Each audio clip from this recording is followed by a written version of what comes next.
we both just doing that now?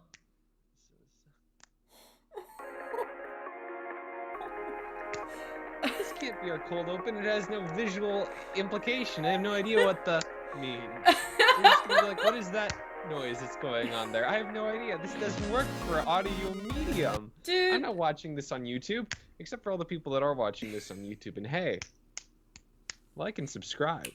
The thing is, I usually do comment finger below. guns before I start saying when I can't think of something to say, and he just copied me. I Some think little finger gun riffing. I think a our little bit of riffraff. I think our sci-fi what do we even call our sci-fi summer has consumed our minds and inhibited our ability to communicate without weird gestures. It's been a time. Okay, it's been a time. Ah, boy. All right. Well, here we are. For today, I'm going to be your newbie, Taylor.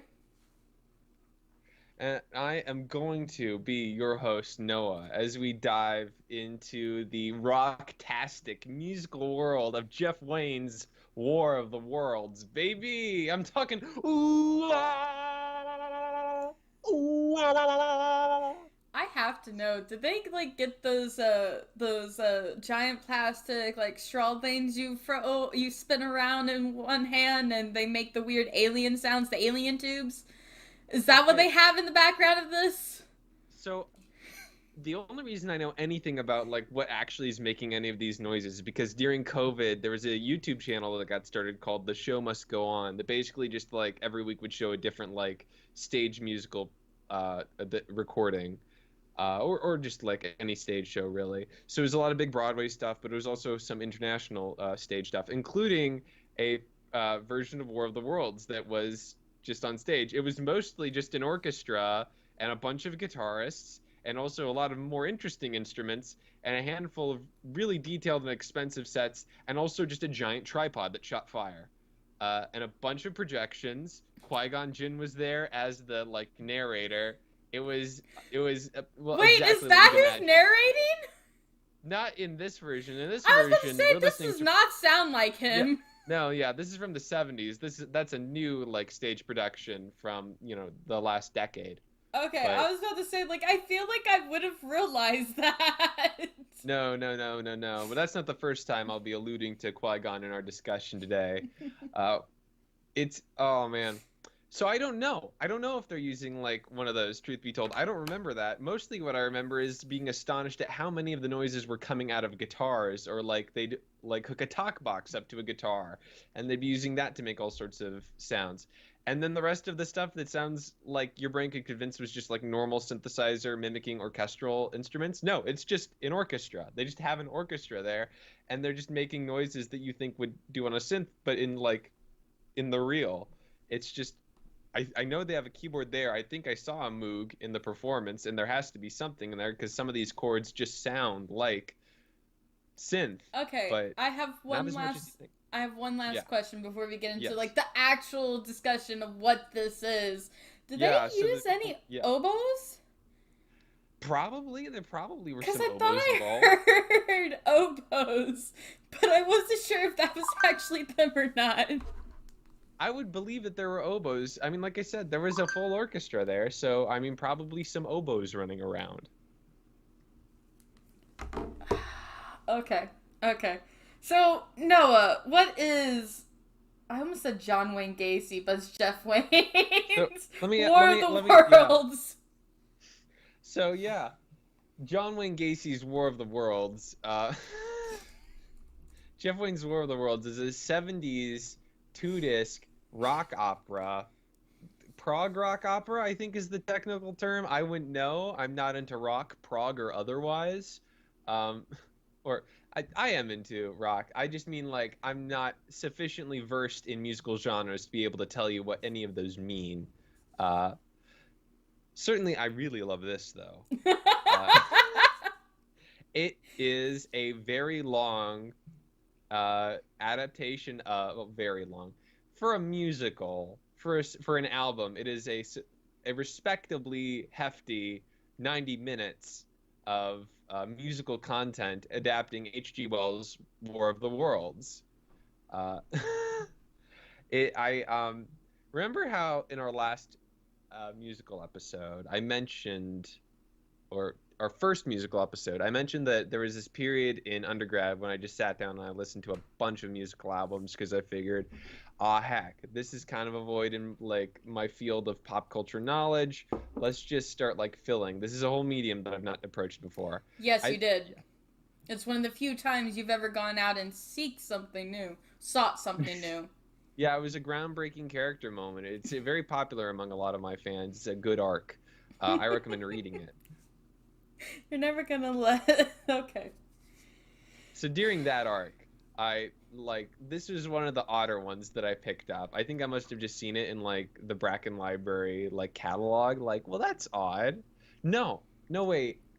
I know what it is. Since when does Bracken Library have anything fun? Oh my gosh.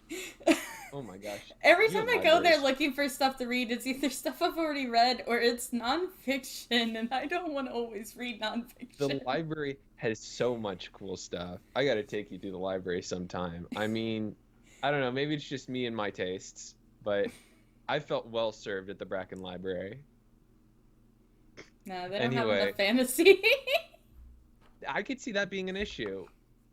They have some really interesting comics and manga, though. And also H.G. Wells stuff. But we'll get into that. Anyway, I think what actually it was, I'm remembering now,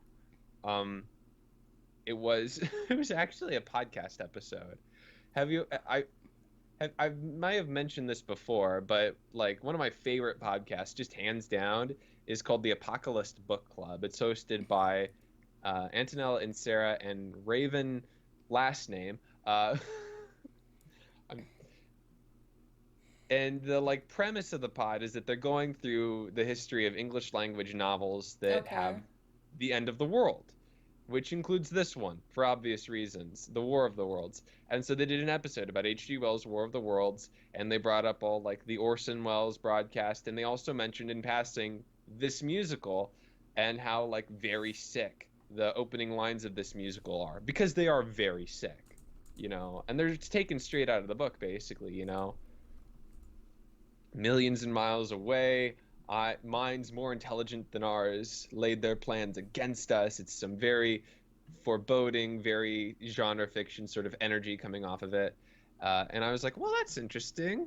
I really enjoy this podcast. I'll go listen to what this sounds like. They also mentioned the Thunder Child, and I was like, oh, okay, what's the Thunder Child like song like? I want to listen to that one, see what that's like. It sounds like it could be interesting, and it was very interesting. I'm glad you liked that one. So yeah, that good for you. So yeah, and that just sort of, because it was on like Spotify. No, I downloaded it onto my phone. I just had it like in my collection of songs that I just like had hard downloaded to my device, and so I just listened to the whole album like a bunch throughout undergrad. And that only, I think, really stopped when I stopped having a bunch of downtime in between classes to walk around campus. So, you know, when COVID happened. And since then, I don't think I've really listened to it much, or much of any music, really, aside, like, Mountain Goats this year over and over again. You're like a year behind me on everything. Because I was listening to Mountain Goats nonstop like a year and a half ago. It's how the podcast works. We need somebody to be behind somebody else at all times, and preferably both of us behind each other simultaneously. Well, you got ahead of me on this one, because as someone who listens to a lot of like eclectic music, I've never heard of this before in my life. That's fair. I don't think I've ever heard of it in any other context. It seems to do really well for itself as a franchise. Like, I know about War of the Worlds, the book.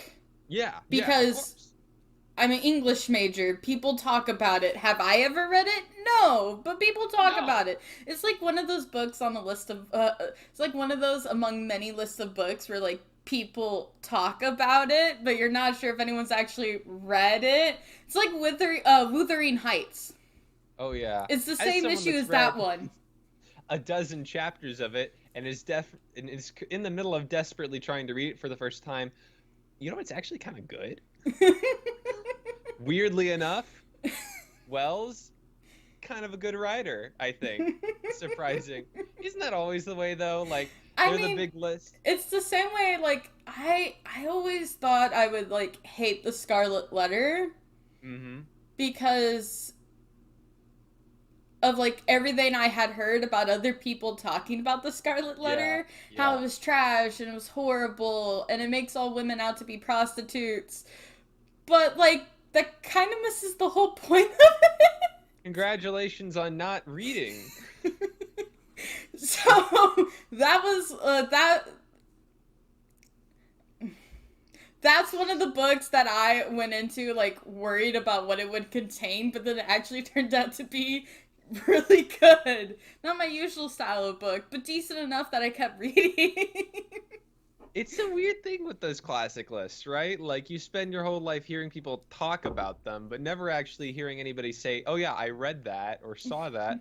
And then you see it or watch it or read it and you're like, "Oh wait, that's actually good." That's weird. This is sort of my thought when watching Citizen Kane. I was like, this is a weirdly entertaining movie, Citizen Kane. Didn't expect to be entertained by Citizen Kane. Okay. But, Okay, what is this exactly? What is not War of the Worlds the book, but War of the Worlds this musical? Okay, so I'll tell you what I've gleaned from Wikipedia about the titular Jeff Wayne. He is a composer and a surprisingly accomplished tennis player, whose work mostly revolves around like TV ads, jingles. He's done some movies before, but like mostly just pretty like workaday, like successful creative career, but nothing like groundbreaking besides Jeff Wayne's War of the Worlds. It's and I've seen him, like conduct it in that live show I saw. He was clearly having a ball. So like, clearly this is the sort of guy that's totally cool with. From the one like video I saw of him, he seemed like a guy that like was pretty cool with this being like his thing. Like the claim to fame is making the big rock opera about the War of the Worlds. Although apparently he also did one about Spartacus. What? Yeah, Jeff Wayne's Spartacus. I've never listened to it. I've never even heard of it before I started doing the Wikipedia swimming. Okay. Guess we're gonna I'm listen sure... to that at some point. Yeah, I think we might have to give that one a listen at this point. Maybe next time we hang out together, we just sit down for 90 minutes and give that a jam. Anyway, so this is just like a guy who has like born into a fairly successful meat entertainment family. Like his dad was a film producer, so clearly he comes from a certain degree of creative like class privilege, if that makes sense. Yeah. And so he was raised up in that, got a job in that field, and has done fairly well for himself. Work a day and made this, and this has been wildly successful. Has like been top radio charts across the planet at different points in time, like different tracks. It's been re-released a bunch of times, re-recorded, live shows, immersive experiences. Okay. More than one video game. Let me cut you off here because while this is all interesting, you haven't actually said what this is about yet. Okay. Oh yeah, I guess the listeners will want some context. Yeah. Jeff Wayne's War of the Worlds adaptation of H.G. Wells' War of the Worlds is a rockin' soundtrack. It is a sick, guitar-filled, orchestra-filled retelling of that one time that the Martians came in and kind of almost wiped out all of humanity. By which I mean England, but we assume that everyone else is having some problems. Oh my gosh, no we don't. We don't assume. Fuck this narrator. From what I remember of the Apocalypse Book Club episode about the book, which you should listen to, by the way, good podcast. But I think that what we find out at the end is that the rest of the world is actually not doing too bad because there's like a flood of supply ships coming in to help England. So the assumption is that maybe actually the Martians did just mostly attack England? I mean, I would more likely to believe that than the whole world is fucked up, because this guy, the narrator, does not know what the fuck he's talking about. I mean, I have evidence to support this. The narrator knows nothing. I mean, as I understand it, the main reason the Martians came here in the musical and in the book is to eat us. So, I mean, if you're coming for, like, people specifically, because apparently people resemble what they eat on Mars, you know, I guess England maybe had a really dense population relative to the rest of the Earth at the end of the 19th century when this book was released and this album is set. Maybe, but the narrator still doesn't know shit.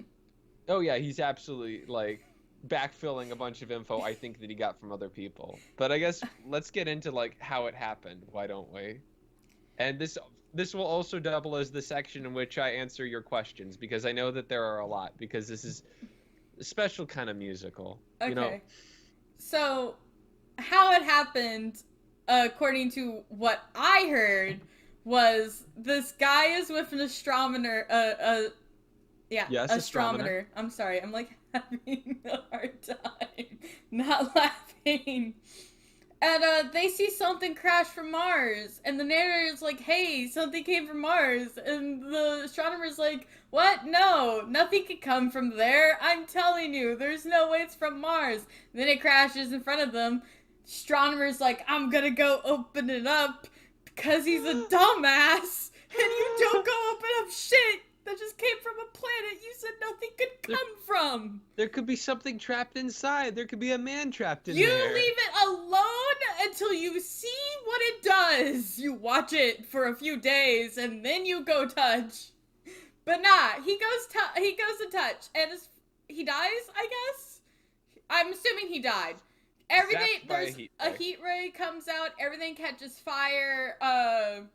Dude goes home like nothing happened. Our narrator guy, the journalist. Our narrator guy just goes home like nothing happened. Whatever he's doing there for whatever reason, and he's like, I can't believe no one's reacting to this. But no one's told the main population that this thing is there. That's why this fire was started. So why would anyone react? I'm sorry, it doesn't make sense. You should be telling people if you want a reaction instead of them living life like nothing ever changed. And then he goes back, and I guess Britain sent their army, but they only sent a company, and like a company's like 200 men is what Google said is how many people are in a company, and they get fucking destroyed, because of course they do.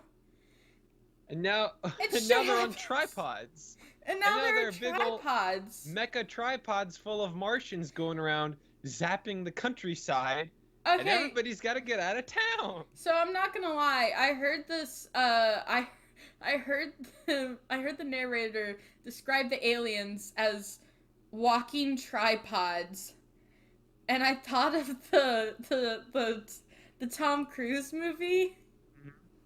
I think it's Tom Cruise. It's probably Tom Cruise. Where he's a dad with 2 kids, but his son runs off and he just lets them, and then they're with a creepy guy in the basement. It's a bad movie, but that's what those are. That's what the aliens in that movie is. I know I specifically asked you not to look it up, but could you just, like, try and guess what the name of that movie is? Well, you told me specifically not to look it up, so I'm betting it was supposed to be...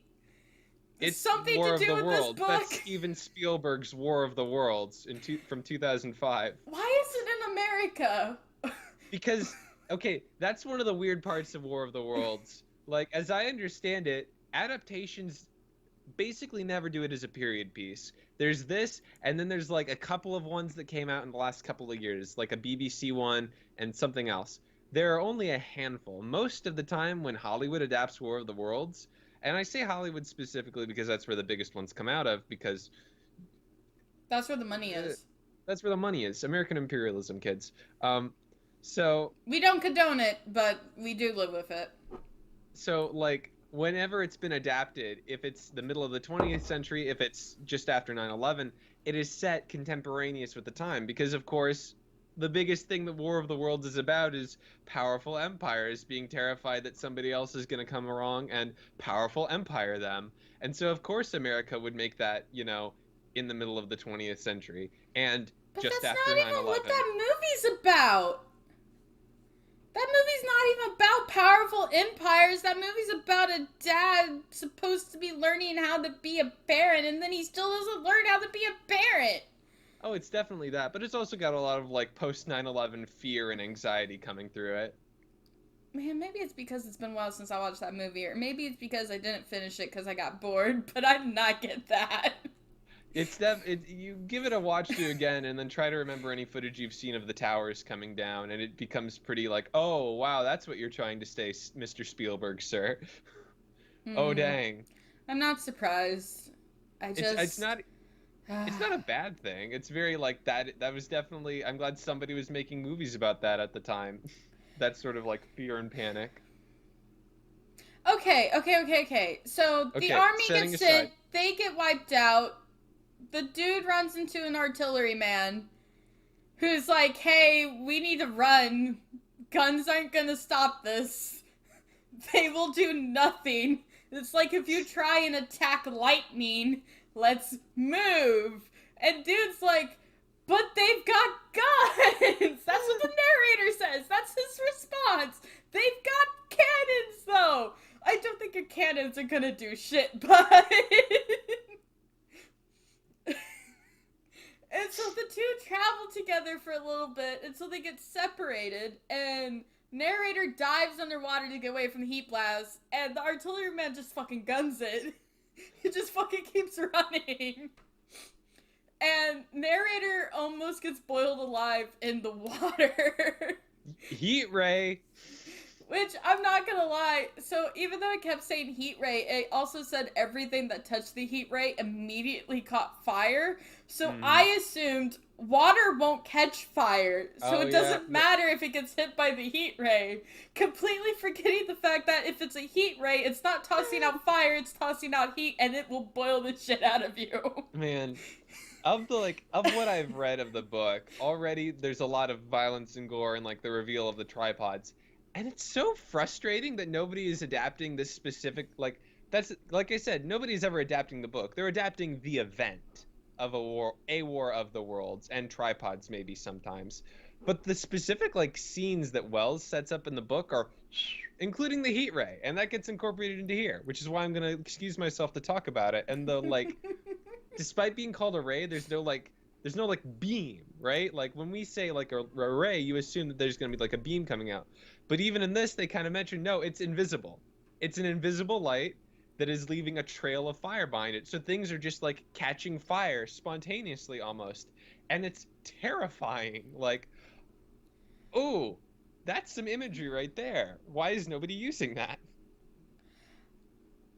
Except for this, obviously. Yeah, this is using that. So the two get separated, and then our guy continues to try and get back to London.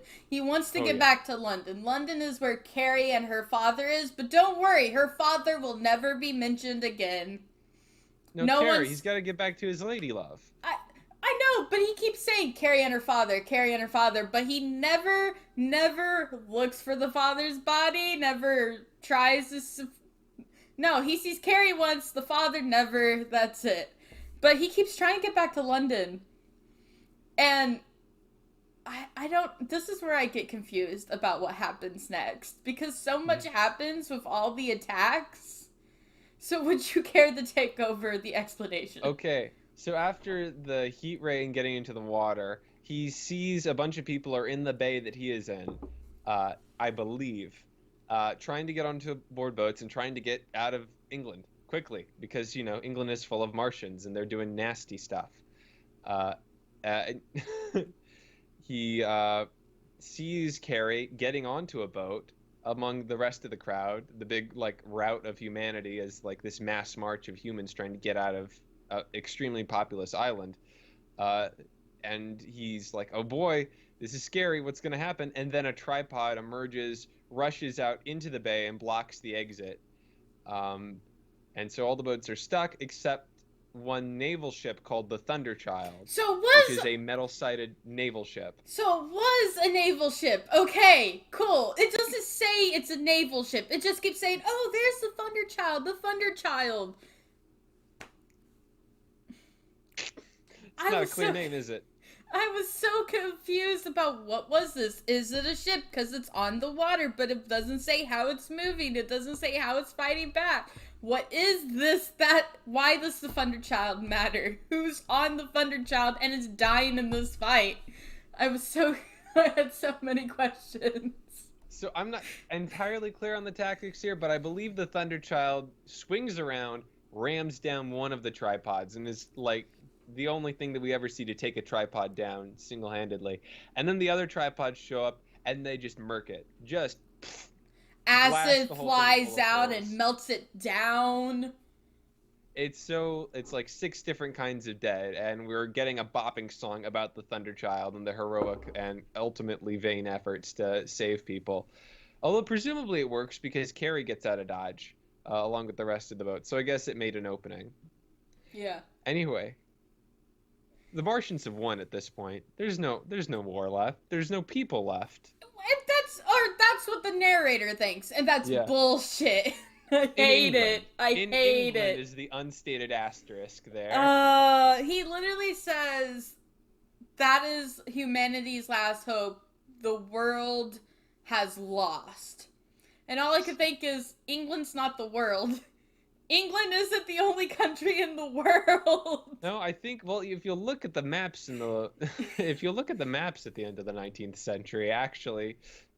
But that's the thing. It's not the only country. But it's like one of 3. It takes place at the end. Does it say it takes place at the end of the 19th century? Does it say actually. that? I think that's one of the first lines. I guess I just spaced that out because I had no idea when this was happening.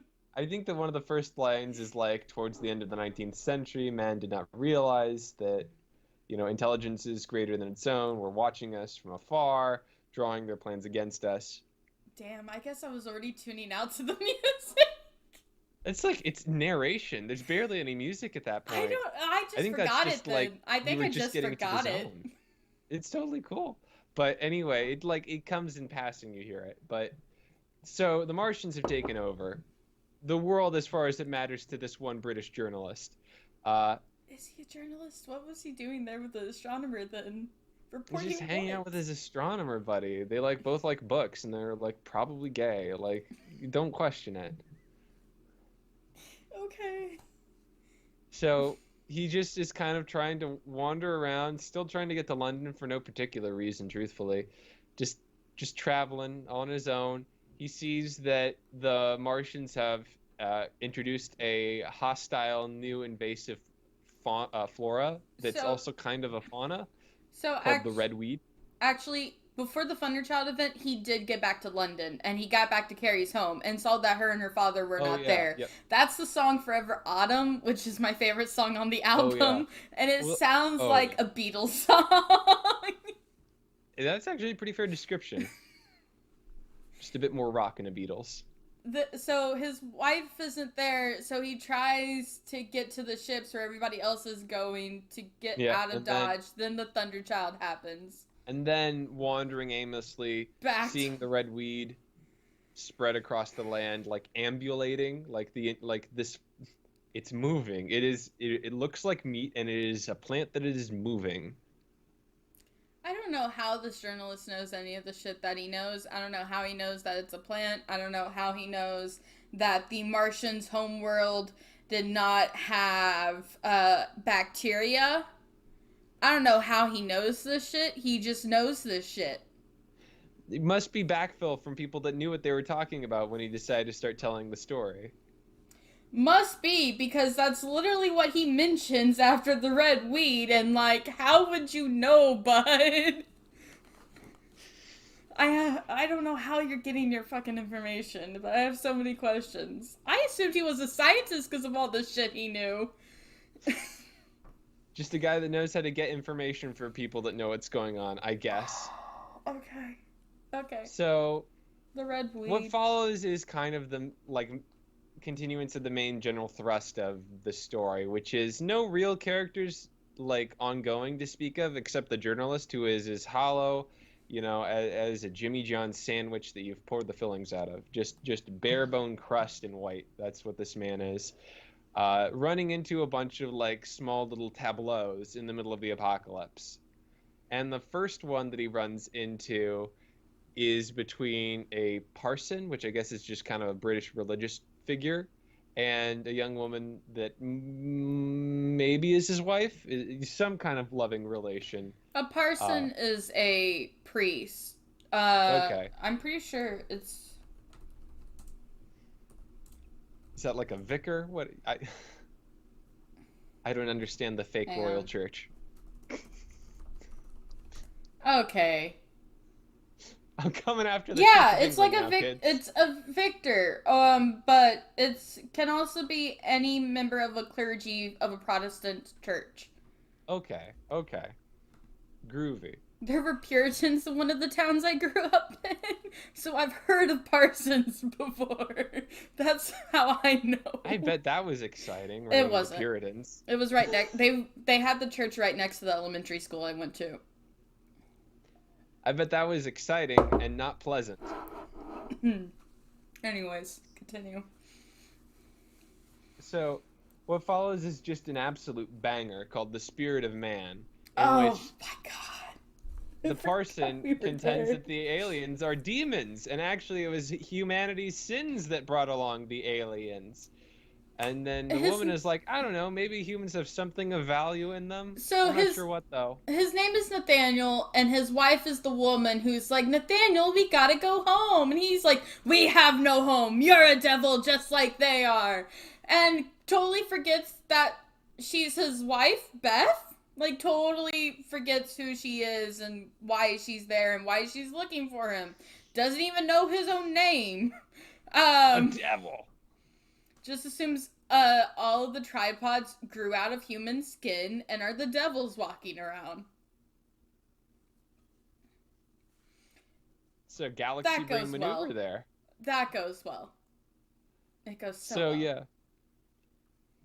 That she contends there's something good about people. Maybe someday one man will show us all what it is. We'll get to that later. Put a pin in that one. And then she gets crushed by rubble. Yeah.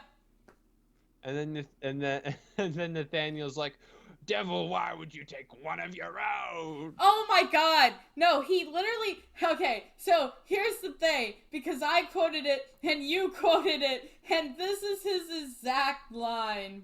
Yep. Satan, why did you take one of your own? It's very much, yeah. Oh my gosh. Shut the fuck up. He's very heartbroken and angry and, like, not useful to anyone. And then the journalist is like, okay, let's just wander together, good buddy. Let's go on a bit more of this wandering together.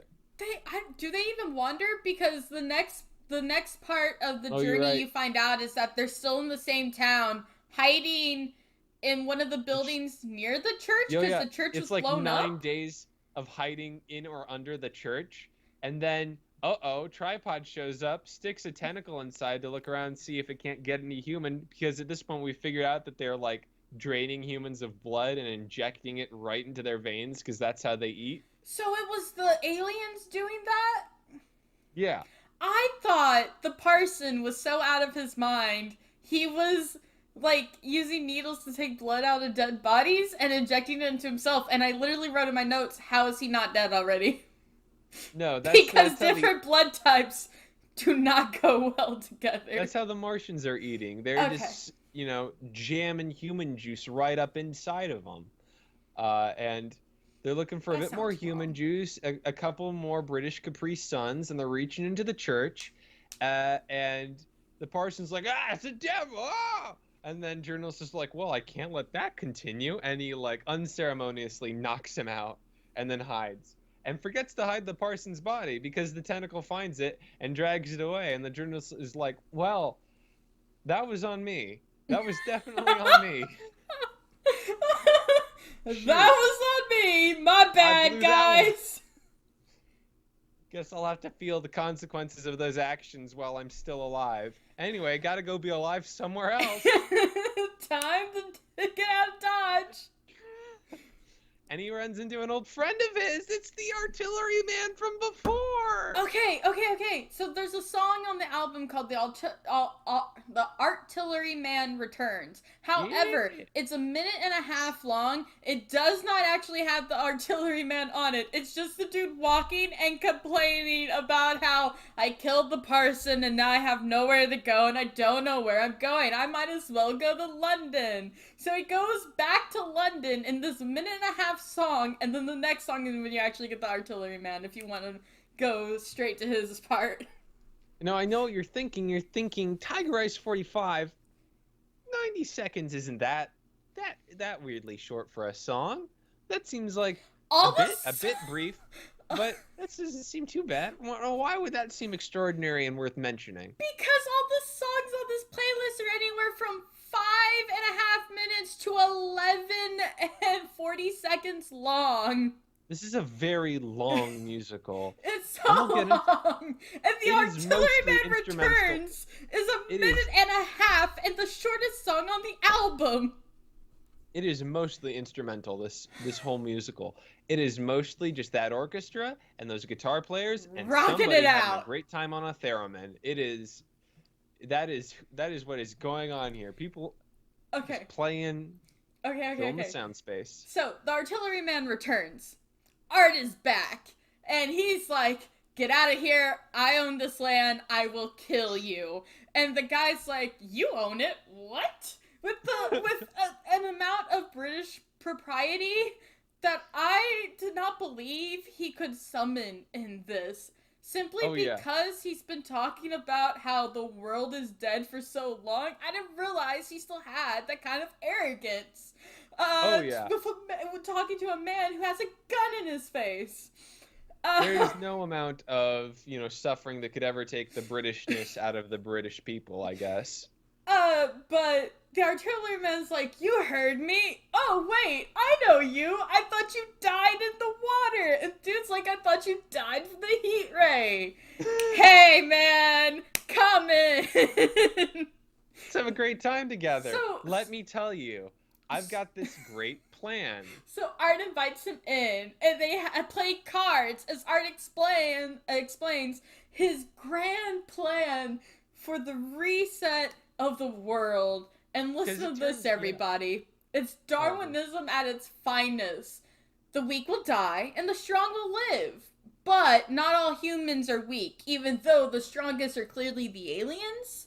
They're the strongest of the strong, but humans are strong too. Just not that kind of strong. And he's going to take a handful of men, of which he only has 2 right now.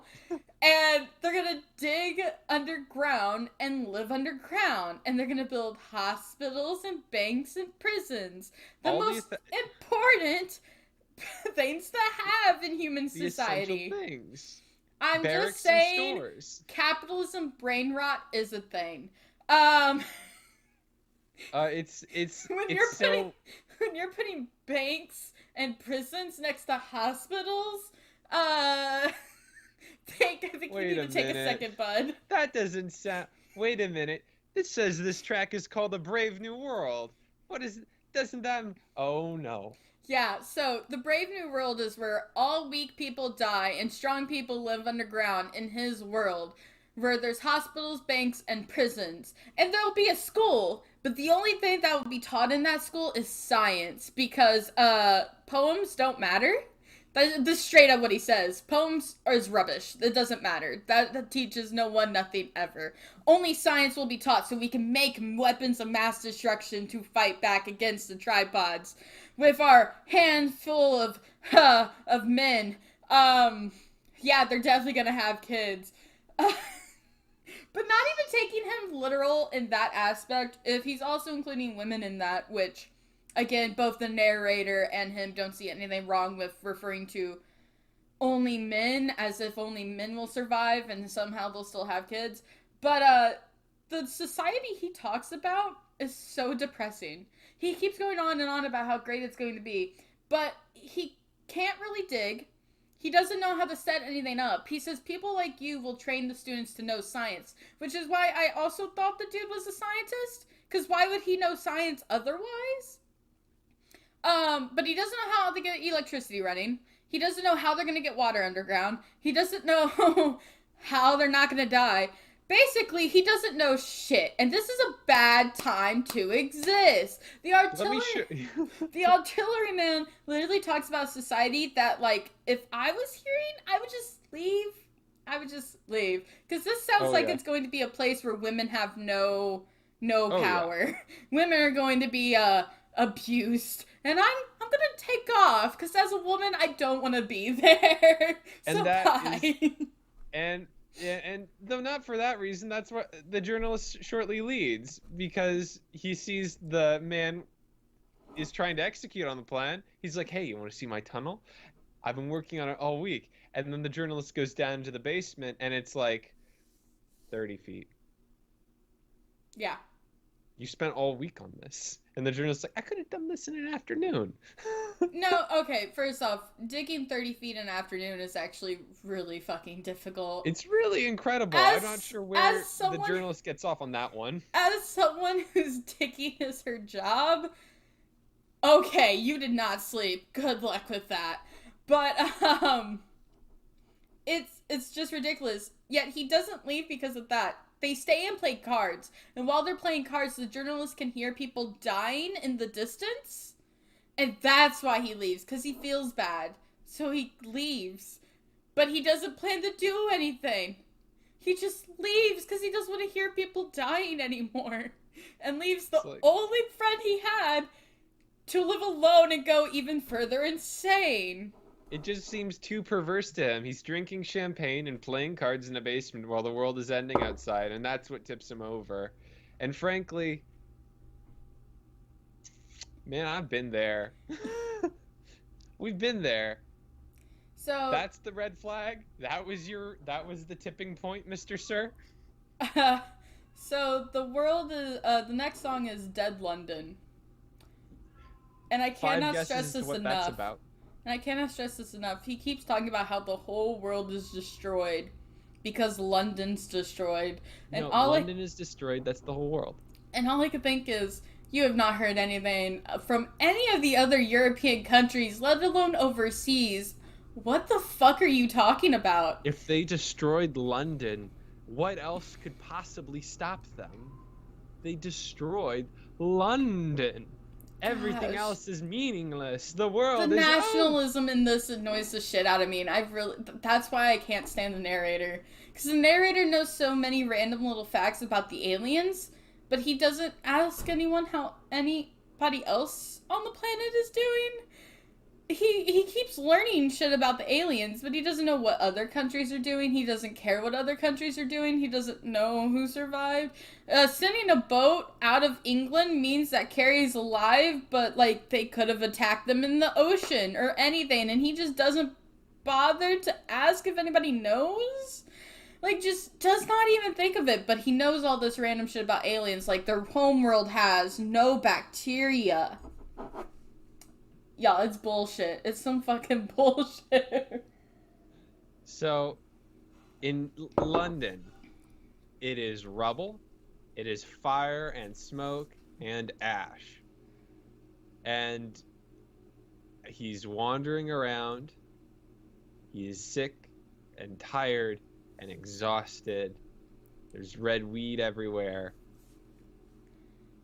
And he hears the cry of the tripods, but like slow and moaning, and he's just like, screw it, I'm angry, I'm hopeless, I'm done. And he just like full leg pelts it to try and go like get blasted apart by a tripod. Basically, he's like, I'm done, I'm gonna go out screaming and running.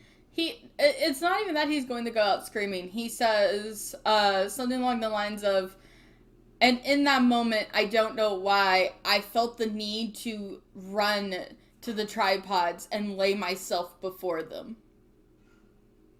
It's very like, I'm giving up. This is it. I'm just angry and letting the emotions run over me. He's not even planning on screaming or fighting or anything. He's just going to die. And then you find out that's because of the tripod machine that's going off.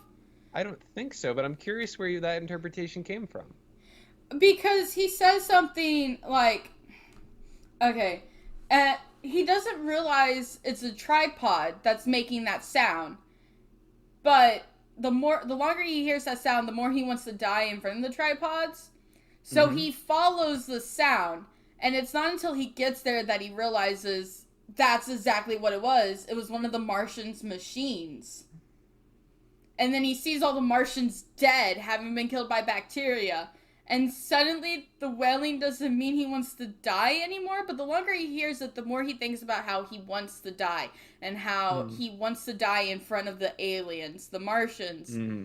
But as soon as he sees that the Martians are dead, it no longer causes that in him. So I assumed it was like some fucking mind control thing that they had built to herd humans closer to them. The longer you hear it, the more you want to go and get rounded up. So that's where I got that from. That's curious, and I like the idea. And you mentioned Mass Effect, so I assume that that's something that actually does get done in Mass Effect, very explicitly. I wonder if you would have had that interpretation, because you mentioned not really being clear what the ooh la la la sort of sound was that played throughout, at trying to kind of parse that one. I knew what that was, but there was a specific part in one of the songs where it sounded like it was saying Olog's name specifically. Oh, really? And I was like, why is he hearing the Shawnemer's name in the middle of this fight? Okay, so it wasn't the ooh-la thing. Yeah. I wonder if that was, like, if maybe you hadn't, like, been clear on, like, whatever the heck that leitmotif was supposed to represent, maybe that would, like, make this particular instance stand out a bit more. But anyway, he comes, he finds the tripods are all, like, dead and dying. And would you know it, they don't have pathogens on Mars, so they don't have much in the way of immune systems, and they've been injecting themselves full of humans, which are not particularly clean things. So they all die of human disease, and it's over. The War of the Worlds is over, and we really did not win. Yeah, no, we really did not win. We just didn't die this time. We didn't die this time, because of course there's a classic horror movie epilogue where it's loosely present day and we're hearing NASA talk about a Mars rover or maybe a Mars mission, and suddenly things go wrong, and then there's green smoke and they can't make contact with the other bases, and what could it be? And then the album's over.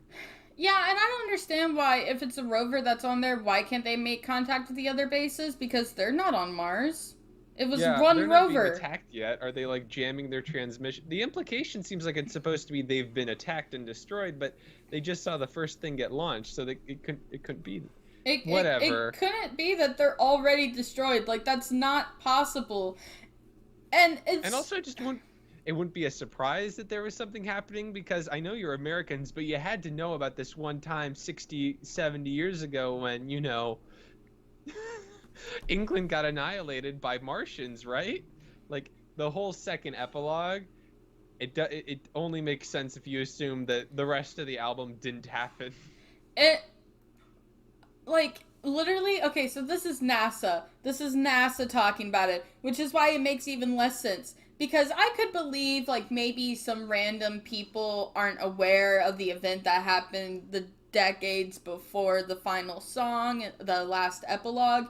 I could understand that because there are, like, even genocide deniers out there.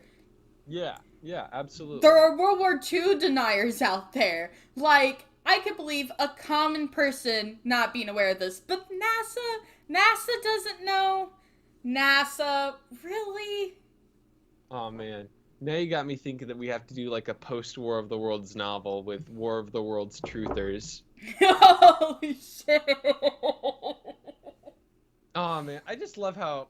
I don't love it, but I do... I am always kind of tickled to see whenever, like, contemporary genre fiction incorporates the, like the unavoidable like population of truthers that seems to have joined the ranks of humanity recently. Like, I love the Squirrel Girl arc where she dates a superhero truther. We'll have to cover that one at some point. Oh man. Okay, well, Anyway, we've got a little more than 30 minutes left to talk about everything. That explanation went on long. Because our notes are really short for this episode. It's just that there's a lot to cover, and it's not easily summarized like something that's, say, driven by specific character arcs, not just a sequence of events. But turns out we just burned through most of our runtime describing things, so it's a good thing we don't have much to like go back over. So one thing that we both did a lot in this album was we tuned out of the lyrics. We tuned out of lyrics and into the song. We both noticed this. We started reading each other's notes beforehand just to like, you know, like make like starting the conversations easier. Yeah. And like I wrote down in my notes, you know, I'm having trouble. I'm toning out, I'm zoning out, and I'm just listening to the music and I'm ignoring the songs. And I thought, well, of course I am. I've been listening to this music over and over again for years. No kidding, I'm going to ignore the music. And then Taylor, you say the same thing. I said, I literally just...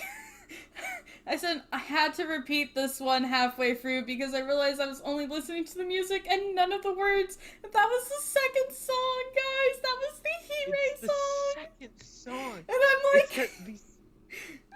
I literally just tuned them all out when they, as if they just got in the way of the actual good parts. Yeah, that's the thing. Are they maybe? Because, I mean, there are some tracks here that are specifically lyrical, that are like, the point of them is to be lyrical and to have, like, intense lyrical content. Autumn is one of those.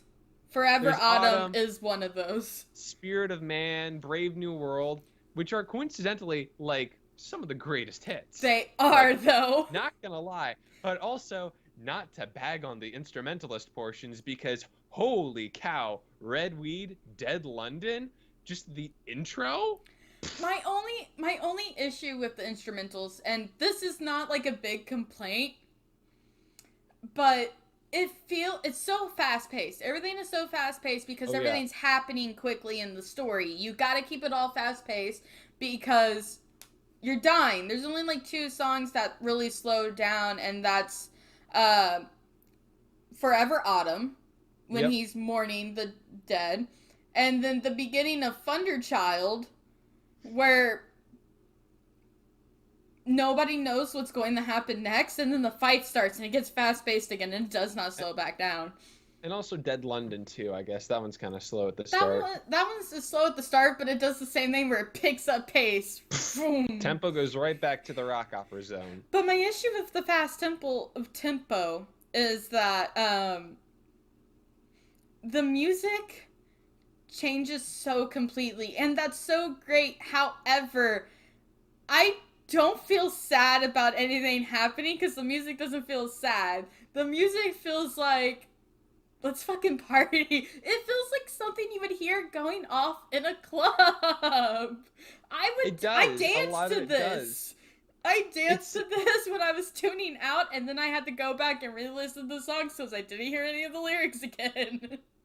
Yeah, so again, so much of it is just narration, and you want to just jam because we're not bagging on the instrumentalist section. This album rocks. So good. It's a good album. And that doesn't mean the lyrics aren't good either. That's not what we're saying. It's just that you lose yourself in the tone because that's what you're supposed to do. It is mostly tone and atmosphere setting, and it does it really well. And you just kind of forget to pay attention to the language context. Another point in my argument that he was being hypnotized by the continuous sound of the tripods. The music literally purposely leads you to forget about the lyrics and just tune out while you're listening to it.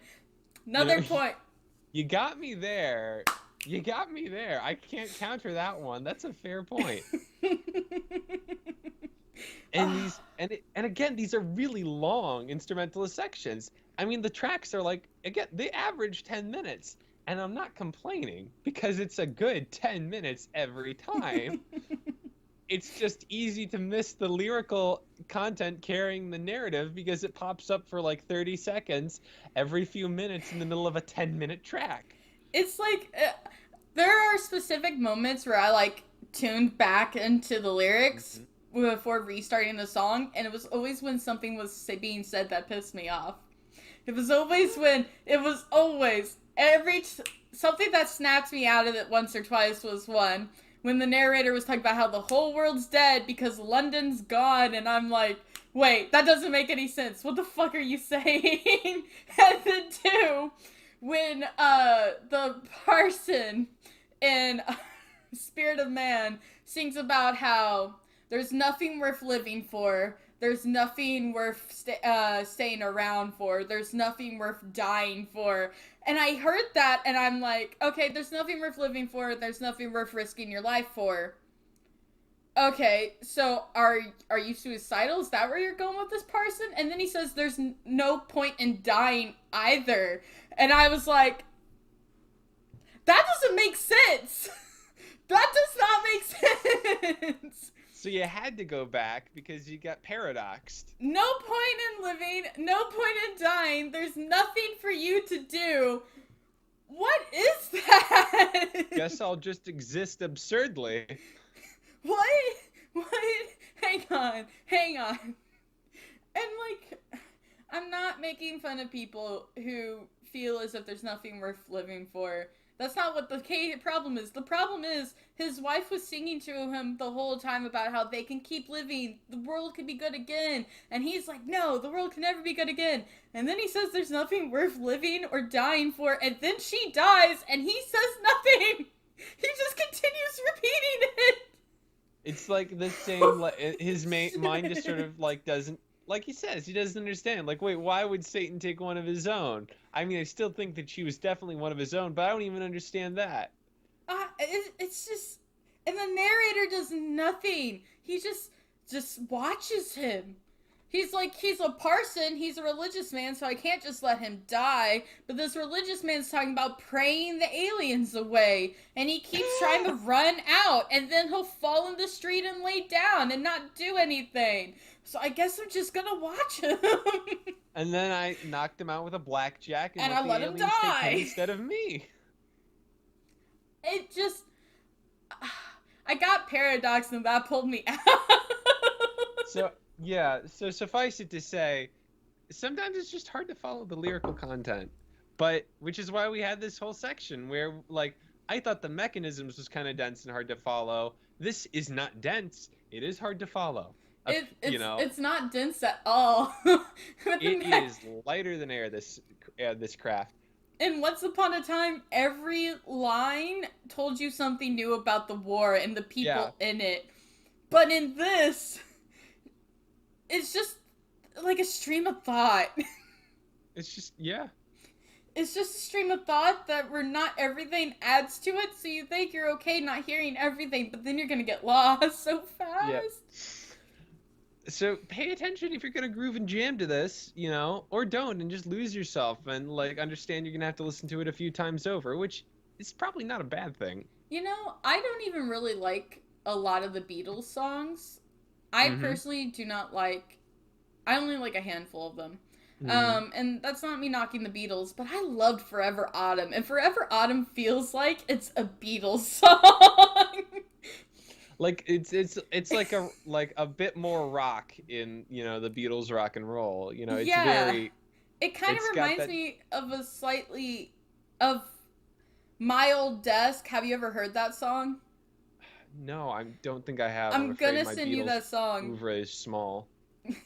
I'm gonna send you that song because it reminds me of My Old Desk, and I think it's sung by one of the members of the Beatles. I don't remember though. And it's kind of like that, only it's about a decay of a life and a home instead of like this old desk that has been with you for every part of your career. That's kind of like its own friend, and it's just it's so good. Ooh. What song was your favorite? You know, it's there. I love the instrumental sections, but just talking about the songs, honestly, I know I don't love it. like in terms of like I do actually. I really love it. I love A Brave New World so much. That jams so hard. Like all the lyrically focused songs are great, are awesome. Brave New World is just exactly my kind of like I can see why you like it's that. not subtle. It is like screaming and hollering and hitting you on the head with its point, and its point is, yo, fascism sucks. Fascism sucks, capitalism is bad, and anybody could fall into this hole. Even somebody who like seemed reasonable at the beginning of the album, and like, hey, we gotta keep running or else we're gonna die. Don't let over-enthusiastic white guys convince you that this is a good idea. Like, it's straight up called A Brave New World. So here's my whole thing. I saw this title, and I was like, Brave New World, as the artilleryman talks about fighting other humans for the last remaining resources. Interesting. I wonder if it's another point on how colonialism is bad. And it kind of is. Oh, yeah, absolutely. It kind of is. It kind of is. Oh, man. I love it so much. I love the lyrics. We've already talked about some of them. It's just like, again, it's like, there's no subtlety here, you know? It's just straight up. He's like, we'll build shops and hospitals and barracks, everything we need, banks, prisons, and schools. But then, but he doesn't know how electricity works. Men like you will teach the kids, not poems and rubbish, science. And here's the thing. I was so excited that he even thought science was necessary, because I was waiting for him to, like, kind of become a second person and be like, only religion is what we need. No. This has all the makings of a religious commune that becomes, that's like a fucking cult had their secretly. Film making fun of religion's response to crisis. Now they had to come after science, tech bros, and fascists all in one go. And it was excellent. He's just like, I don't know. It's just so like, it gets it all. It just gets to the meat of it all. Like, yeah, the Martians are horrible and terrible, but there's also people like this wandering around that love it when the world ends, because this is what they've been waiting for, because they hate people as much as the Martians do. And there's one part that really sold it for me on the song. Yeah. And I really like the song. It's not my favorite because every line annoys the shit out of me. Yeah. And not in the same... It doesn't annoy me the same way like the Spirit of Man annoyed me. Where he was literally having a conversation with his wife about the same point, and then she's gone, and he decides to argue all points at the same time. It doesn't annoy me in the same way like that one does, because that one was like, wait, what the fuck? This one is, one of the stanzas go, I'm not trying to tell you what to be, buddy. He doesn't say buddy. Oh no, oh no, oh no. But... And then he literally tells him, you're gonna teach, and you're gonna do this, and you're gonna help me dig while I drink champagne, and we're gonna drink champagne together because you're my friend, so we'll be in charge of all the others. Like, what? It's so, he's just so evil. It's like, yeah, they're the Martians, and they're like plotting against us and, you know, harvesting and killing all of us, and then there's this guy in a hole, and you're like, okay, we've got a lot, like, he's not a major threat here, but there's definitely something underlying in the nature of us as people, or at least certain white colonialist stretches of people that have serious danger. Red flag. Oh, man. And I re-listened to his earlier songs to see if there was, like, any inkling of this. Yeah. And the only thing that I can really think of is, he uses... The only thing I can think of is how enthusiastically he was about abandoning everyone else that was traveling along the same road as them. That's the only thing I could think of that really hinted at this, and I'm sure there's more in the novel in and of itself. Oh, I'm sure. But I've not read it. When your only thing of a individual character that's brought back in the story is he wanted to ditch everybody else in this town that had cannons that was ready to fight because he thought there was no way they would win. And he just wanted to keep running forever. And then he settled down, but he's like trying to start oh, just an impossible task. Like, it kind of feels like it jumped the gun a little bit, but I love everything that's being. I'm not complaining about how he turned out. I'm just Oh saying I wish the earlier song had, like, yeah. dropped a couple more hints that this is what he would be doing later in the music. I think that But it yeah. doesn't really, because there's so much going on. I could be wrong, but I think that this is supposed to be a distinct character, and they've just sort of blended the two for the musical, like they did with the narrator. But I could be wrong. I Okay. know that I I know that when they were trying to arrange characters for the Spielberg movie starring Tom Cruise that you talked about, I think that like the artilleryman kind of sort of became the son. I could be wrong. And No. then like if the crazy person was a different person, they were definitely like isolated in their If craziness. You if remember the guy in the basement? Yeah, the guy in the basement is the reason why I stopped watching the movie. He was kind of like the artilleryman and the parson mixed Yeah. together. If it was the second half of the artilleryman, because because he's the guy who's like, we have to start underground, we have to live under there, and we have to abandon all other people. But he's also kind of religious, from what I remember. Then again, I haven't seen the movie in a while, and I did not finish it because I did not care. But the son, I know how it ends. The son runs off to join the war, and then just Mm-hmm. walks home at the end. That's it. That's all the son does. So I don't think he's really supposed to be the artilleryman, because his whole thing is, I want to fight, so I'm gonna go fight now. That's it. And the artilleryman sounds like he got conscripted to fight in the first It's song. definitely yeah. So, Uh, but that's my one note. I wish they would have built this up more if they were going to use him again this way. so let me see here. I've got a pet theory here. We're already on the subject of the two kind of the big lyrical tracks. Mm-hmm. So there is a question that we kind of came upon in like our notes and prep, and you have a theory, and I have a theory, and I want to get into this. What like the question being, so what is the spirit of man? What is the point of that song, and You what go is it first. trying to indicate? Okay, so I've got the conspiracy theory. I don't have a Pepe Sylvia board behind me, but pretend that I do, okay? So all of Spirit of Man is, like we've said, it's a dialogue. On the one hand, you have, the parson who is absolutely disconnected from reality. He's seeing devils everywhere. He thinks that it's humanity's fault because of our evil, sinful ways. He's not wrong. Uh, I mean, he is wrong. It is I mean, not he is certainly humanity's wrong. fault that the Martians have come and invaded. But there is also some element of truth in the fact that there is some commonality of evil within humans that the Martians have a connection to, in that they are Okay. also, they're also colonizers, right? Okay. Okay, but that's neither here nor there. Anyway, the other half of the conversation, is his wife saying, "No, there's got to be something worth living for, something worth fighting for, even something worth dying for." She never says what it is, but she says that maybe someday a man will show us all what it's gonna be. And if this were a optimistic sci-fi book, you'd be like, okay, that's gonna be the hero that comes in the end. He's gonna save the day, beat the Martians. He's gonna probably have like a Will Smith catchphrase, and then gonna blow the ship up, and we're gonna have a good old time.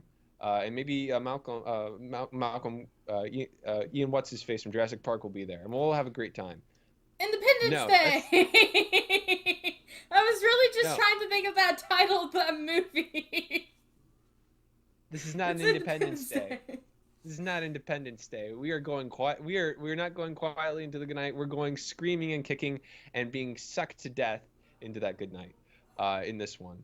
So I mean, what's the spirit of man then? Well, let me tell you. Who is the one man that's got this great theory? Who's this one man that represents some underlying essential secret to the heart of mankind? I'll tell you who it is.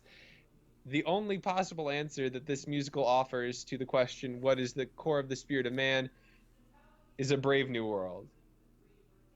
Whether intentionally or not, the quiet implication here is that the essential, like, spirit of humanity, the underlying, like, thing, the power, is this scary, terrifying, lumbering towards fascism in British and other Western culture. I I think that is like what they quietly, accidentally, or intentionally imply, and that is what I infer from it sometimes.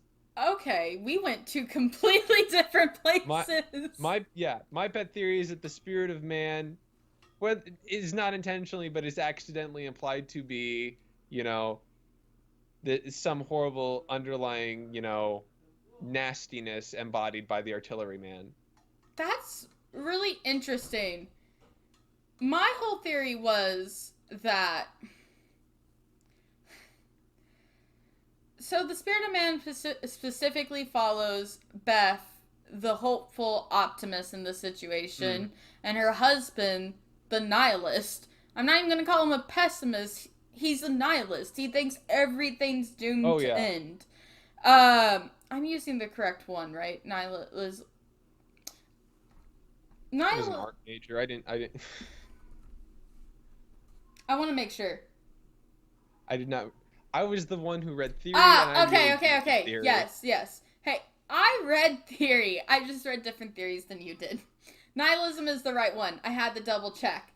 It's the rejection of all religious and moral principles and the belief that life is meaningless. And that's actually exactly what the parson embodies. He's the core of nihilism. He's a religious person who believes if you pray and if you prove that you were good enough, you would survive something like this. This would all end, but it's not ending because people aren't good enough to live. And in that way, he kind of rejects his own principles Hmm. because he was supposed to lead people and protect them, which is what his wife points out. You were supposed to lead them, you were supposed to bring everyone together, they were all supposed to be with you.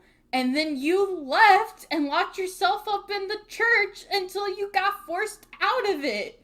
Could there be something wrong with my teachings? No, it's the burning victim's fault. That's exactly it. And I feel like this whole song is meant to show what happens when someone victim blames while they're also a victim. And that's Hmm. what I took the song to mean. Beth, his wife, is going through this event, but she's still holding her morals. She's still holding on to her hope. She knows there's no way to beat the Martians, but she thinks there's a way to live and get through this. And that's all she wants to do. She wants to live and get through this with her husband and maybe meet other people, and they can all live together even as the Martians take over. But he's gone straight into nihilism and has decided nothing's worth living for, nothing's worth dying for, nothing has any meaning at all. Even though she had always hoped he would be the one who would step up. That's why I assume she did the line where maybe a man will show us one day, because she keeps talking about love and reaching out to him and everything he was supposed to do that he didn't. But my theory is the song isn't supposed to show what actually is in the spirit of man. It's supposed to show how people respond to traumatic instances where it can either harm you to the point where you are no longer recognizable by the people who love you, or push you. It still harms, but it pushes you to try. And the parson really is a victim of a situation who decides to blame all other victims for why he got dragged down. And he's the person who's not trying to move past the event that has happened. He's just trying to hope. He doesn't even hope. He's just waiting for it to stop. And so that was my theory behind like the whole point of it. Hmm. It was to represent like man, I don't know if there's a good way to summarize it, but basically how two different people respond to a stressful situation that has made them both victims in the end. And basically, someone who doesn't victim blame and someone who does but doesn't realize they might also be part of the issue and that everyone else is at fault.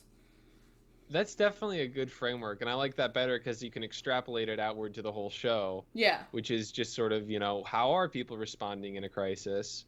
What does the end of the world as it was understood by its colonialist masters mean to those former masters? You know, does everything mean nothing? Does there something worth value? Do we have to maybe construct a brave new world because maybe our old world wasn't nearly fashy enough? God. Uh, you know, that's a much better summary, and I think that also gets to, I think, a lot of the core of why you know, what is appealing about this story in some respects, because what I like most about the story, what my favorite thing about it is, yeah, to put it in one way, is that it doesn't, you know, it is very specifically sort of just a specific sort of hopelessness to it.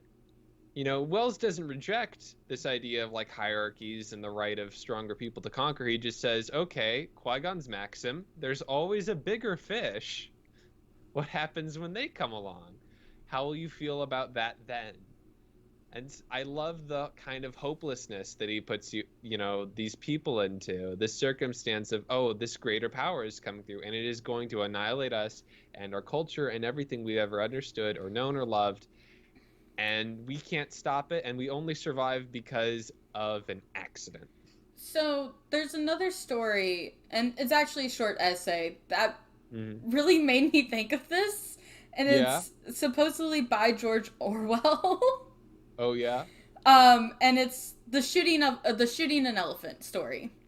I don't know if you've ever read it, but basically, I don't think I have. It's about a time when Orwell himself was a police in Burma, and he's being told to shoot an elephant, and it's in a lot of pain, and he doesn't want to end it, but everybody expects him to do his job, and either way, he does it, even though he doesn't want to, and he has to live with that anguish of doing the job. And it's a whole metaphor about colonialism, and how colonialism not only, how colonialism basically destroys the other countries, represented by the elephant, because you're using people to put them down, but also destroys the people who have no power in the situation, who are sent overseas and are expected by their bosses to do their job and are pushed down alongside them, and how that either breaks people or twists them into something horrible. And like there are legitimate critiques of it, but it also is a story about colonialism that has a feeling of hopelessness and no real answer, which is why like this made me think about it a lot. And that's what the people are kind of fighting for. It's that coping for an answer. Like, is, you know, okay, if we're not on top, if this is the reality as it's going to be moving forward, is there nothing worth living for? Is it time to reach down into our worst instincts? So let's try and answer that question for ourselves. You're not in the same situation as the characters in the story, but they aren't real. So what would you feel like is something worth living for if you were in a situation like that? How do you think you would react? I don't know. Honestly, I probably just stick with family and then probably just get wiped out with them. Maybe in terms of like physical actions I would do, I'm not talking about physical actions. Yeah. I'm talking about emotional response. Like, if you were in Spirit of Man, what would be your reaction? What's your answer? I don't know. Nothing's changed, I guess, would be my answer. Like, yeah, we were subject to the whims of powers beyond our comprehension yesterday. We just can see them today. You know, whatever your response was to the question yesterday should be the same thing today. Do you want to be zapped by a heat ray? I thought not. Now let's get into the basement and shut up.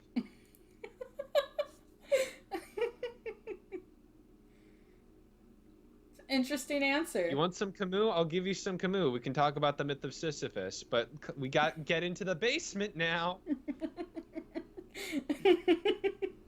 All right. What would you do? What would your answer be to the philosophical question? The philosophical question itself is that you don't... My answer is the same as it has always been, because I was a fucked up little kid, and what I did in my daydreams was not like... If I wasn't coming up with random stories, I was not doom scrolling, but doom imagining Mm-hmm. different awful scenarios that could happen and how I would react to them and how I would get out of them with my family alive. Mm-hmm. And my responses to those are the same way I've reacted to a lot of the traumas in my life, and I feel like I would react the same way in this instance too. Whereas, even if you lose everything and all the bad shit doesn't stop, as long as I stick with my family, I'll be fine. And long as I can make sure they're alive, I'd be fine. If they died, though, in worst case scenario, I wouldn't be exactly like the parson, but I would probably live alone forever after that. And just keep moving and moving. Like the artillerymen suggest in the very beginning, just keep moving, gather food outside, and just keep going. Just move. Just go full journalist mode. Yeah, I would go full journalist mode. We're not talking about him because he doesn't really do much. He just walks around and he's observing and he's just pining after a loved one he's not sure is alive anymore. But if I'm being totally honest, I would do the exact same thing in his situation. Every part of my body would just never stop going. Mm-hmm. And like, I don't think that's a flight response as much as it is like just survival. Every time he stops moving, he nearly dies. And you can't fight against an unstoppable force, so you just keep walking and keeping your eyes out and avoiding the trouble. Or, throw a parson on the ground and just leave him for the trouble, which I don't think I would do, but what the fuck, narrator? Oh. Also, I hate all the nationalism in the narrator himself. We talked about how, like, the artilleryman's a fascist, but the narrator's a nationalist. Yeah. He's like such I was a big saying, nationalist. Wells isn't rejecting the hierarchy. He's just saying, okay, there's a hierarchy. Look up. You think you're at the top? Look up. You're not, buddy. There is no top. There's always somebody up there. But, like, that doesn't stop the narrator from seeing himself and his country above other countries. He just continues to be like, we're the greatest and the best, and we're getting destroyed. We're the greatest, and if we're destroyed, everyone else must have been long dead. Even though going across a river somehow keeps his wife safe and alive, some fucking how, but the rest of the world has to be destroyed. Maybe Ireland and Scotland are alive, but the rest of the world is definitely dead. Like, what the fuck? That doesn't make sense. I really am annoyed by the narrator for all of those small fucking lines he makes about it. It's so bad. But I like the album. I like the album. I just don't like him. A lot of trash geopolitical and just like philosophical opinions running around, but that's it's not like it's not intentional. It's totally intentional, and it's written well. It's well written. It's Wells, guys. Turns out he writes well. Who'da thunk? Did you really have to make the pun? No, that wasn't a pun. That was just me like commenting on like the relative quality of H.G. Wells, the writer, but also his last name works. Did you know that he invented the modern war game, as we understand it, and is kind of therefore like the great granddaddy of all role-playing games?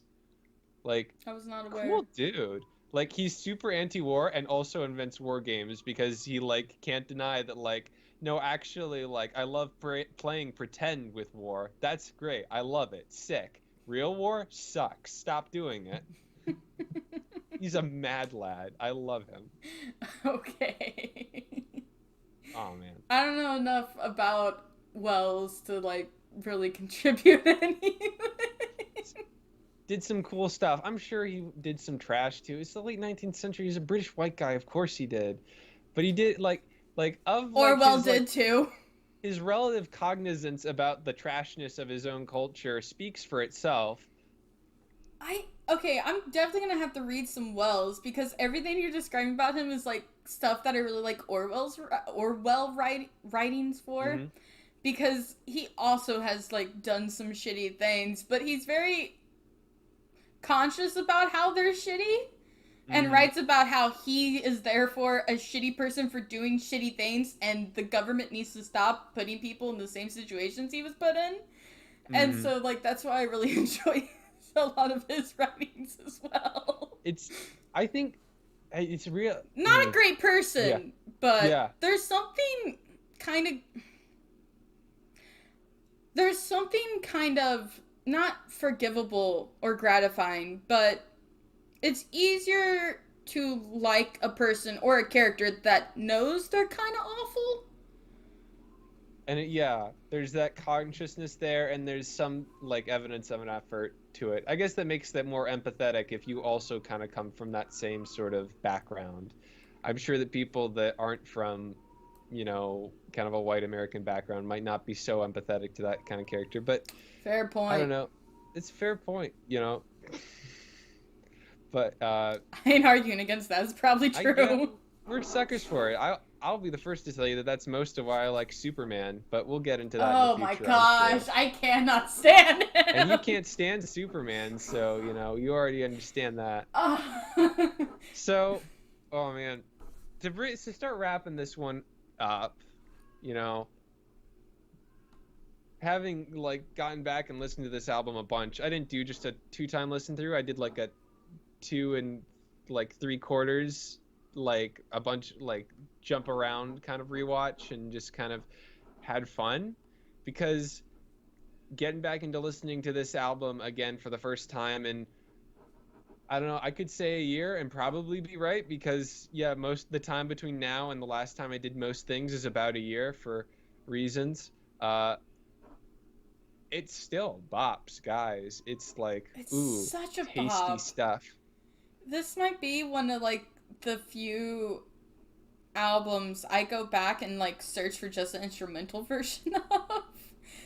Cause like here, I don't hate instrumentals. I really like them, but there are specific songs that are meant to be instrumentals and specific songs that don't work as well as instrumentals. Maybe it's my orchestra brain. Maybe it's my orchestra brain that reacts that way. But Yeah. I I really want can't. to see if there's got to be an album of like some people doing like covers of this out there with actual synths and not just an orchestra and some guitars that sound like synths. But oh man, I mean, I don't even listen to the orchestra. I don't even listen to like the Star Wars soundtrack. this is so like It's so much better. it's crisp, guys. It's some crisp stuff. You know how It's a much I love Star classic, Wars. this thing. Okay, but I have to say I would recommend this for anybody who enjoys rock, but also is just kind of a nerd and Yeah, wants to think about, well, if you're kind of a nerd and you enjoy thinking about like what are the possibilities that Spirit of Man is trying to talk about, what is yeah, Brave New World actually about, I would recommend it. I mean, it didn't like exhaust me to think about it while listening to this, but at the yeah. same time, you're gonna get lost in the instrumentals. So if you're a person who likes instrumentals, it's definitely more for you than someone who doesn't. It's I love War of the Worlds so much as a story, even though I haven't read the book, just because it's not just really cool imagery. It's not just the tripods and the Martians and kind of first major step in the world of science fiction with this kind of first big major invasion story. It is all of those things, and those are awesome. The descriptions of the Martians, if you ever like sit down and read them from the books, are really interesting and unsettling. And to this day are still things that I don't think that we've seen kind of directly adapted in any sense because they are just that much out there and alien, and the way that the tripods like seem to almost roll instead of walk is like a lot of weird interesting subtleties to these descriptions that are really interesting if you're a nerd. But it's not just that. Hey, that's what it's this podcast is. it is also a like pretty unflinching look at colonialist instincts and the like terror of being falling victim to one of those colonialist powers, and also about like underlying flaws in the state of colonialist like culture and mindset and potentially like colonialist humanity. It goes in hard, and that's an element that I'm sure isn't in every adaptation. It's certainly not in the Spielberg one, but that's bringing some other really interesting and really relevant to its time themes in, and it is a story, a setting that I am always eager to see. And frankly, if I could, I would be thoroughly happy making a podcast that was just looking at different versions of the War of the Worlds, because Oh gosh. it is fertile territory, and I love it. I mean, I would be less down for that, but we could do some others. Not the Tom Cruise movie, though. No, that one never sucked. The Tom Cruise never movie. The Tom never Cruise the Tom movie. Cruise movie. The tripods in that are great, though. Those are magnificent. Honestly, tripods. I'm not gonna lie. The moment they said tripods, I immediately thought of those because those are like tripod aliens. That's the best tripods, hands down. I won't deny that. The scene of him running away while the heat ray is going off, really good. That's really good. The characters, no. Oh my gosh, no, don't touch them. I like this version that has basically no character. Honestly, I do too, and I'm a character-heavy person. Yeah, that was one of my first notes when I was listening to this. Was like, Taylor's not gonna like this at all. This isn't character focused. She's gonna have nothing to grab onto. But that's the thing. I can enjoy things that don't really have characters, but they gotta have good themes to discuss. And this has so many good themes. The Spirit of Man has so many different ways of approaching it, and that's exactly what happened. You approached it, and I approached it two entirely different ways, and so that makes up for no characters. It is a rich nougat. Anyways. So, we're in the sci-fi summer, or as it is for, I guess, you, the listener, probably like a sci-fi September. I don't know. Our schedule is, we've talked about it before. Coming up next, what is it we're listening to? It's another album, right? Yes, it's another album, but it's not by the Mechanisms. This is Carmen Miranda's Ghost. That's going to be the next album we're listening to, and it's got several different singers on it. Hang on. Carmen Miranda's Ghost. It's an old album that came out in... the main two artists in it is Leslie Fish and Vic Tyler. And Leslie Fish is a folk artist I listen to a lot. Vic Tyler I have never listened to outside of this. But it's a really old just album that has so many good storytellings, and it's got some shanty-like songs that I think you're gonna enjoy. I'm always down to shanty. It was released in 1989, but it was recorded, I think, like a year or two before that. Oh, man. So I think you're really going to enjoy it, but it's about, like, different things that happen when you're just a crew in space. And accidents happen, and people die. There's a lot of people dying in this. There's so many.